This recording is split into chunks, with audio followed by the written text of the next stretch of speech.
सो यार रिसेंटली आपका ब्रेकअप हुआ है और आप कहीं पे ट्रैवल कर रहे हो और रास्ते में आपको वहाँ पे कहीं बेहद इमोशनल सॉन्ग अरिजीत सिंह का जुबिन नौटियाल का सुनने को मिल जाता है और एकदम से you go trip down to your memory lane और आपकी वहाँ पे जितनी भी इमोशनल यादें उस इंसान का जुड़ी हुई थी वो आपको एकदम से पंच करती है आपके दिल में और आपको लगता है कि आपका दिल बाहर आने वाला है और आपको डिप्रेस्ड फील होता है बहुत ज़्यादा। अगर करंटली आप इसी चीज़ से सफ़र कर रहे हो तो मैं आपको इस वीडियो में ये बताऊंगा कि ये इसका रूट कॉज क्या है और इसकी वीडियो के एंड तक आप समझ जाओगे इस चीज़ से आपको शेर बन के बाहर कैसे निकलना है। कोई भी फालतू की मोटिवेशनल बातें नहीं करूंगा, एकदम रियलिटी और टू दी पॉइंट बात आपको बताऊंगा और लास्ट में आपको एक ऐसा बेहद इसका जो मेन सोल्यूशन है, जो इसका रूट कॉज है, वो भी मैं आपको बताऊंगा। सो बने रहिए लास्ट तक वीडियो में। सो यार बेसिकली क्या होता है कि जब भी आप एक सर्टन एज पे आते हो, 16 के हो, आप 17 के हो, ठीक है, जो भी एक सर्टन एज आपकी रहती है, जब भी आप एक रिलेशनशिप में आते हो न्यू,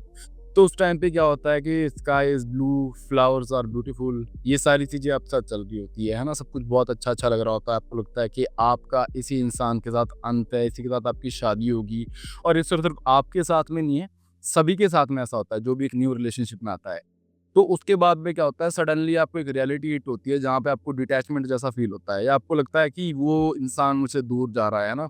बहुत ज़्यादा आपको एंग्जाइटी फील होती है, आपको लगता है कि इंसान के साथ मैंने पूरी ज़िंदगी सोची थी सारी की सारी, है ना, और आपको लगता है कि यार ये एकदम से दूर हो रहा है। और मैं आपको ये बात बताऊँ, वो रिलेशनशिप सिर्फ 1 मंथ की भी हो सकती है। अगर आपकी फर्स्ट रिलेशनशिप है, आपको 1 मंथ हो, 2 मंथ हो या 3 मंथ हो, आपको तब भी सेम इमोशन ऐसे फील होंगे जो एक इंसान को 1 साल के बाद में भी हो सकते हैं। बिकॉज़ ये एक ह्यूमन नेचर है। आप किसी के साथ भी नए-नए जुड़ते हो और जो कि आपके ऑपोज़िट जेंडर का है, तो आपको ये जो इमोशंस है ना, ये हमेशा फ़ील होते हैं जब भी आपको लगता है कि ब्रेकअप का टाइम साथ में आ रहा है, ठीक है?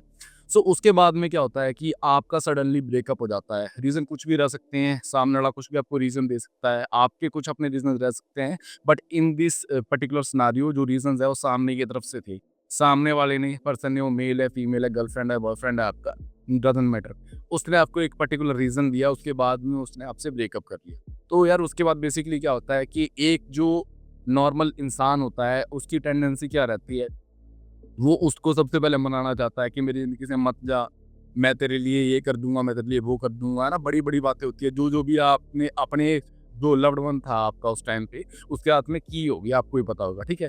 तो इंसान बहुत ज़्यादा गिर जाता है उस टाइम पे उसके आगे, मतलब अपनी सेल्फ रिस्पेक्ट की माँ बहन कर देता है और बस ये चाहता है कि किसी ना किसी तरीके से इंसान मेरे साथ वापस आ जाए। आप किसी थर्ड के साथ भी उसको देख लोगे, आपको पता होगा वो किसी थर्ड के साथ रिलेशन में आ चुका है, बट फिर भी आप तड़फ जाओगे कि यार अभी भी मेरे पास आ जा, मैं इसको एक्सेप्ट कर लूँगा। तो एक ही यूजुअल सिनेरियो रहता है आज की डेट में, जो कि बिल्कुल नेचुरल भी है, बिकॉज़ यार इस चीज़ से ना कभी सभी सफ़र करते हैं। आपकी फर्स्ट रिलेशनशिप होगी, आपने हमेशा ही किया होगा। आप जिसको आप बोलते हो कि यार ये तो किससे ही फँस जाता है, किससे ही फँस जाती है ना? जो किसी के साथ रिलेशनशिप में आ जाता है। मैं आपको फॉर श्योर बताऊँ, एक फर्स्ट रिलेशनशिप उसकी भी ऐसी रही होगी जो स्पॉइल हो चुकी होगी, जिसके बाद उसका जो ये नेचर है वो क्रिएट हुआ है। ठीक है? तो इसके बाद में क्या होता है, आपका जो एक टाइमलाइन चलती है, उसमें आप क्या करते हो? आप सबसे पहले तो सैड रहना स्टार्ट कर देते हो, है ना? हो सकता है आप अपने दोस्तों से ये बात शेयर करो या ना करो। 2 सिनेरियो होते हैं, बिकॉज़ कुछ लोग अपने दोस्तों से शेयर करते हैं बात, दिन-रात यही बात करते हैं, या तो वो अंदर ही अंदर इस चीज़ को घोट के पी लेते हैं, ठीक है? बट अगर सेकंड चीज़ भी आप कर रहे हो, दोस्तों से शेयर करो, इट्स बेटर, आपके दिल की चीज़ बाहर निकले। तो इसमें जो एक मेन सडन पॉइंटर आता है ना, मैं आज उसके बारे में आपसे बात करूँगा, जो कि बहुत ज़्यादा इम्पोर्टेंट है, जो कि रूट कॉज़ है इस सारी चीज़ों का, जिस वजह से आप डिप्रेस्ड फ़ील करते हो। सो एक आपको स्टोरी के साथ में मैं चीज़ समझाऊँगा। तो बेसिकली मेरा एक फ्रेंड था, ठीक है? वो एक लड़की के साथ में रिलेशनशिप में भी नहीं आया, बस उसकी उससे बातचीत होती थी, है ना? वो उसके क्लोज़ हुआ, उसकी फीमेल इंटरेक्शन बहुत कम थी, बट वो जो इंटरेक्शन हुई थी उस लड़की के साथ में उसकी इतनी ज़्यादा हुई, बातचीत करना, सब कुछ अच्छा फ़ील करना, है ना? लड़की अच्छे से बात करती थी, काफ़ी टाइम तक चला रहा, है ना? तो ऑलमोस्ट 1 साल के बाद में क्या हुआ कि जो लड़का है ना, वो एक तरीके से जिसे हम वन साइडेड लव बोलते हैं, उसमें पड़ गया। बट वन साइडेड लव के बाद में क्या हुआ कि उसका जो चीज़ है ना, वो कन्वर्ट नहीं हो पाई इनटू रिलेशनशिप। लड़की ने बोल दिया कि यार मैं तो तुम्हें एज़ अ फ्रेंड देखती हूँ, जिसको बेसिकली हम बोलते हैं फ्रेंड ज़ोन होना, ठीक है? तो उसके बाद में क्या हुआ यार, ये चीज़ मुझे इतना पता नहीं थी कि इसके साथ ये सब कुछ हुआ है। बट सडनली एक दिन मैं उसके साथ गाड़ी में बैठा हुआ था। तो यार मैं रैंडमली देख रहा हूँ यार, वो ना लो सा फ़ील कर रहा है बड़ा ज़्यादा। जब भी मैं उसके साथ बैठ रहा हूँ तो भाई उसने गाने में प्लेलिस्ट चलाई हुई है। अनूप जैन के गाने, अलग आसमाँ है ना? वो सारे गाने, अरिजीत सिंह के सैड सॉन्ग, मतलब उसकी पूरी की पूरी प्लेलिस्ट बस सैड सॉन्ग से ही बनी हुई थी। ठीक है? उसकी मैंने एक बार मैं इंस्टाग्राम चला रहा था, इंस्टाग्राम पे मैं जैसे आप चेक करते हो आपने फ़ॉलो किया होता है किसी को, तो रील्स आपको कोई दिखती है। यार सडनली ना मेरी जो टाइमलाइन है उसपे ना सैड रील्स आनी शुरू हो गई और उसके नीचे लाइक होता था उस पर्सन का। ठीक है? तो उसके बाद में जो मैंने उसका एक पूरा बिहेवियर है, वो नोटिस किया और ये नोटिस जो है ना बिहेवियर ये सब में ही आप नोटिस करोगी और वो जब भी कोई देखता था मूवीज़ भी उसने सैड-सैड सी देखनी, इमोशनल सी मूवीज़ देखनी, जैसे मान लो आशिकी 2 या समथिंग एल्स लाइक दैट, है ना? जिसमें आपका इमोशनल टच एक हो। तो यार आपको मैं एक बात बताऊँ जो ये 3 चीज़ें मैंने आपको गिनाई है ना, यही इस चीज़ का रूट कॉज़ है। जिस वज़ह से आप जो स रैबिट होल में हो, उसमें आप फँसे हुए हो। आप उस गड्ढे में ही घुसे हुए हो, आप गड्ढे से बाहर ही नहीं आना चाहते हो। और इसके बाद मैंने वो चीज़ ना उसको बोली भी कि भाई तू जो ये चीज़ें कर रहा है ना, तू ना कुछ अपलिफ्टिंग सॉन्ग सुना कर, सैड सॉन्ग कहीं पे भी मत सुन। तू ऐसे सॉन्ग सुन जिसमें पंजाबी गाने सुन ले भाई, तू इंग्लिश गाने सुन ले, तू ईडीएम सुन ले, है जिसमें आपको अपबीट मिले। बट यार ऐसे सैड सॉन्ग्स मत सुन जहाँ से तेरे अंदर का जो एक ये इमोशन है ना वो बाहर निकल जाए।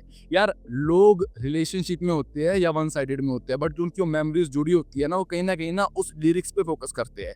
आप बिफोर ब्रेकअप या बिफोर उस जो आपका वन साइडेड था उसको टूटने से पहले अगर उस गाने को सुनोगे आप फोकस तक नहीं करोगे कि इस गाने में ये लिरिक्स का मतलब क्या है। बट आफ्टर योर ब्रेकअप या आपकी जो रिलेशनशिप जो उसकी आपकी फ्रेंडशिप टूटी थी, उसके बाद में क्या होता है कि आप सडनली एक-एक लिरिक्स को अच्छे से सुनने लगते हो और आप फ़ील करने लगते हो।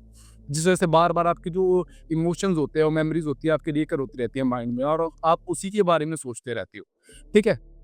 तो मैंने उसको बोला भी कि यार भाई तू इसको छोड़ दे, तेरे रील्स पे फीड कैसी आ रही है, नॉट इंटरेस्टेड पे क्लिक किया कर, तेरे पास जो गाने हैं प्लेलिस्ट उसको चेंज कर दे भाई, पंजाबी गाने सुन, ये जो सॉन्ग होते हैं स्किप कर। कोई भी मूवी ऐसी दिखे भाई, तू उस मूवीज़ में जहाँ पे इमोशनल सीन या लव सीन है उसको तू छोड़ दे वहीं पे, मूवी को देख ही मत।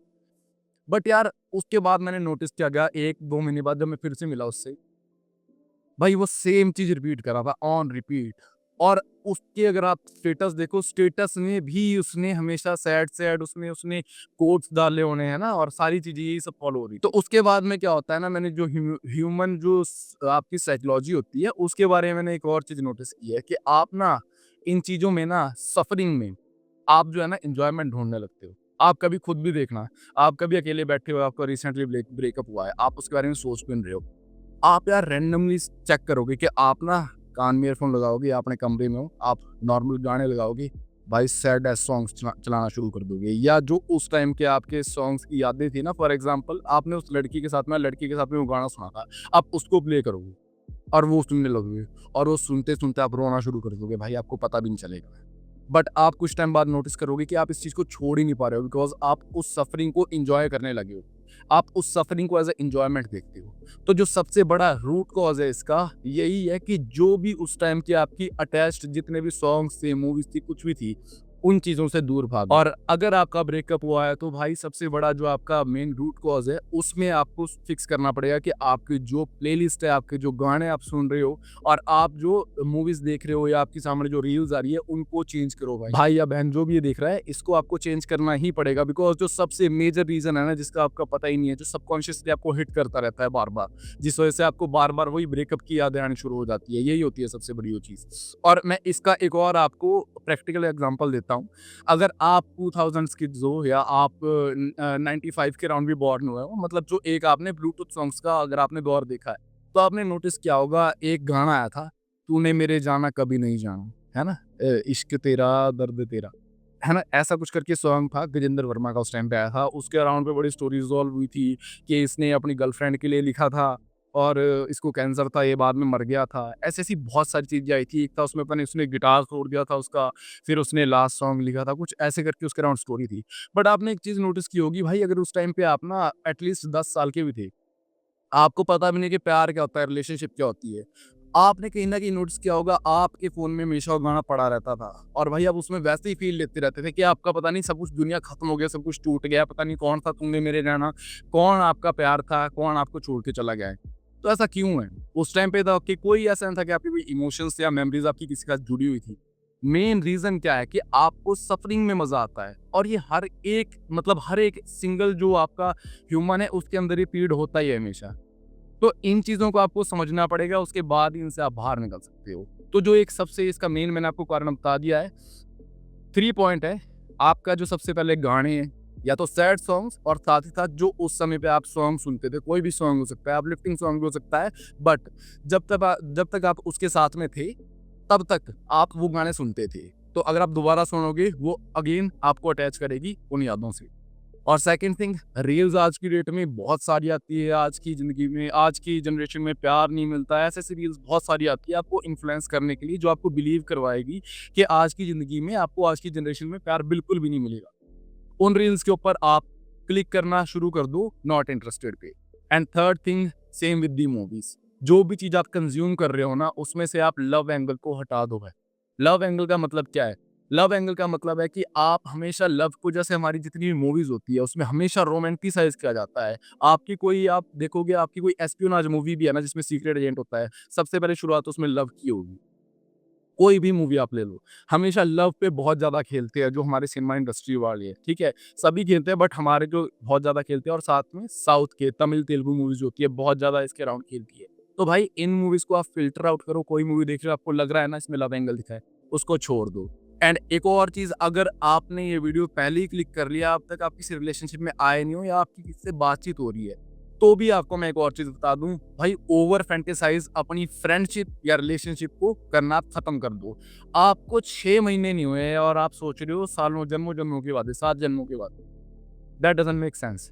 आपको एटलीस्ट 1 साल की एटलीस्ट फ्रेंडशिप, या 6 महीने की फ्रेंडशिप, उसके बाद आपको 6 महीने का रिलेशनशिप, या एटलीस्ट 1 साल का रिलेशनशिप का टाइम देना चाहिए, जिसमें आप उससे डेली मिल रहे हो, आपको उसकी चीज़ों का पता है। बिकॉज़ क्या होता है ना, देखो, आपसे कोई भी इंसान मिल रहा है ना, वो फ़िल्टर आउट करके ही मिलता है। आपने हमेशा नोटिस किया होगा कि कोई भी लड़की या कोई भी लड़का बोलता है, यार वो पहले तो ऐसा नहीं था, लेकिन अब बदल गया है। यार वो बदला नहीं है, वो पहले आपको अपना जो फ़िल्टर आउट सेल्फ था वो दिखा रहा था, जो उसकी रियलिटी नहीं थी। बट अब वो आपको अपनी रियलिटी दिखा रहा है, बिकॉज़ वो एक इंसान कब तक मेंटेन करेगा अपना फेक सेल्फ। तो इसीलिए आपको हमेशा पहले एक फ्रेंडशिप में जाना चाहिए, दोस्ती करो किसी इंसान से, बातें करो लोगों से, ठीक है? आपको लगता है कि कहीं पे आपके इमोशंस मैच कर रहे हैं, आपको ट्रू सेल्फ पता है सामने वाले का।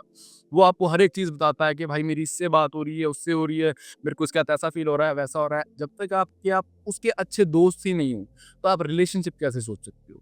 एक, अगर आप रिलेशनशिप में हो, या अगर उससे आप शादी करने का सोच रहे हो, तो सबसे पहले आपको अच्छे दोस्त होना पड़ेगा। आपको बातें शेयर करनी आनी चाहिए। जब तक आपके बीच में बॉन्ड नहीं होगा ना, तब तक आपकी रिलेशनशिप कभी भी नहीं चल सकती है। सो अब आप समझ चुके होंगे एंड ऑफ द वीडियो तक कि आपका जो रूट कॉज़ है इसमें, वो क्या है, और जो आपका इसमें सॉल्यूशन है वो क्या है, आप इससे बाहर कैसे निकल सकते हो। एक बार मैं जस्ट समराइज़ कर देता हूँ।